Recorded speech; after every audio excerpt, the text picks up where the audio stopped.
there was a hill near my house when I grew up in Washington Heights in New York City, and it was called Snake Hill. And we would bicycle up to it, right? It's like 20 blocks from my house. And this is in a day and age where you could just ride around the neighborhood, right? Right. In New York Get all City, right? crazy and Right. I can't even fathom. I said, what kind of parents? I had great parents, but who would allow your kids to go like miles away from home, right?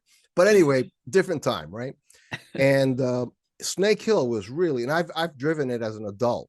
It's straight down, and it's aptly named Snake Hill.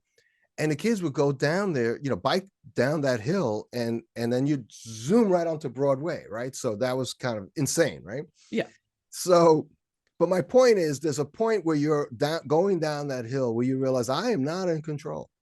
Okay, I'm just hanging on. I just don't want to spill out because I'm a dumb 11-year-old, but I'm smart enough to know I will hurt myself really bad if I lose control completely. So you just hope to make it to the bottom of the hill. Profitability tends to be like that in boom times because you're just responding, you're reacting, you're taking the order. Oh yeah, we need to authorize overtime. We need to run another shift. We need to, that order is being backlogged from Vietnam. Let's expedite the alternate supplier from Bangkok to bring in the raw material. Or we'll pay a premium for the steel if I'm working with steel.